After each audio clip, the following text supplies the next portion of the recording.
In Module 5, we focus on partnering with families. What do you do with the observations, with the data that you collect, both with families, children, and even colleagues? In previous modules, we have focused on learning how to collect data in different ways across time, so at different times of the day and multiple times, multiple days.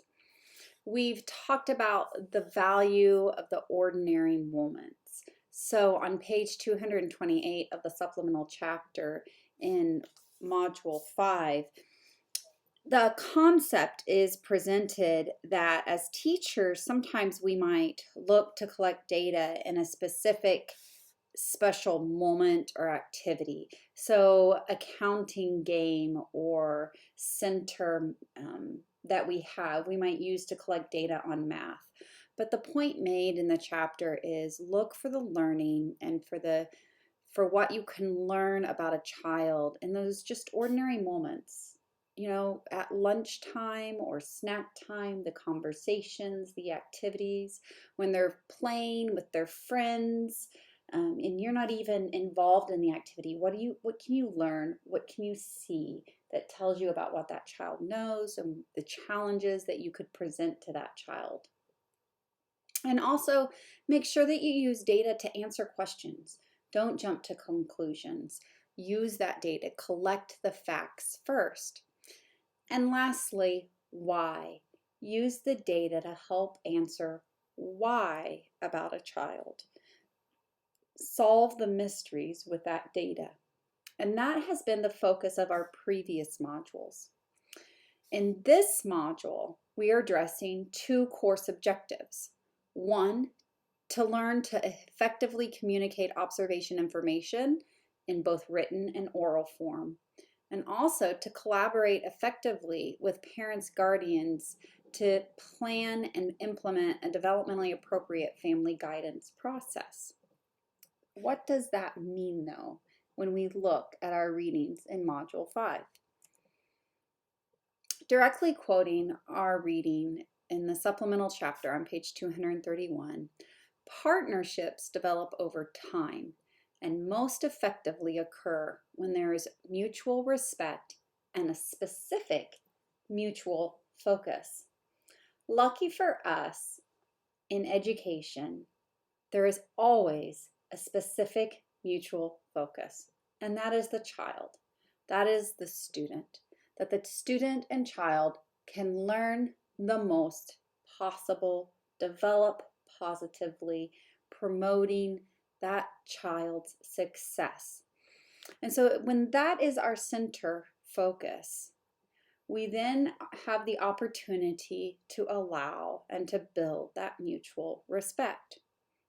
But this is not an easy thing to do, as I'm sure many of you know. Teachers need to be generous. Be generous in what you collect.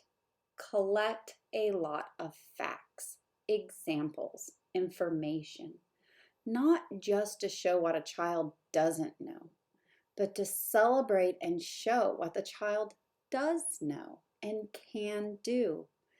Be generous in what you gather and in what you share. Share your planning and your intentionality. When you have collected the data and you see that Jonathan is able to count with one-to-one correspondence accurately to 20, share with the family how great of a counter he is. And so because he's such a good counter, the next challenges and activities that you're going to present him with to help him learn more. Be positive first and be positive often. Too many times, teachers will wait to reach parents until they have a quote unquote complete picture or more information. Unfortunately, these are the times when that information or that picture is about what a child is lacking or isn't doing or needs help with. Something that is not usually a moment of pride for families. That is our first failure. When we have children in our classrooms, we need to share our observations, our perceptions, the data of what the child can do often, almost daily, and then only positive. By being positive and promoting that child, we come back to that mutual focus. That mutual focus is established and reiterated, celebrating the child. And by doing so, you begin building that mutual respect. When families see that you are intentional in what you do and why you do it a certain way, and it's to meet their child's need, you will build respect. When you are generous with collecting data, and you do it often, when you share your intentionality in your planning, when you're positive yourself in the conveying of information, then you will have increased curiosity. You will be less judgmental, and you will be more dedicated to each and every child. Your families will have increased family investment and commitment to the goals at school. And your other staff will be more committed and focused on those exact same goals. When we talk about our data and what we collect and what we're going to do with that with multiple parties, we all become invested. You have to share those observations. Perhaps it's with daily logs that are sent home where parents can see some of the care that happens, but also if you can make little brief notes or anecdotal records regarding things you notice throughout the day, leading an opportunity for families to respond as well. If your families don't respond in writing, but they share things with you in the morning during drop-off or in the afternoon during pickup, write those down on the paper too.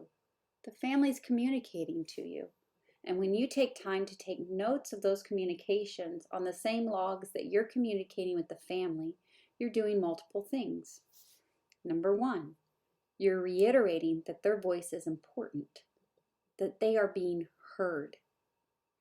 Two, you're reiterating that they too can write on those logs, and that those logs are not just a piece of paper sent home every day to be given to the parents, but instead are a way that parents and families can communicate back and forth.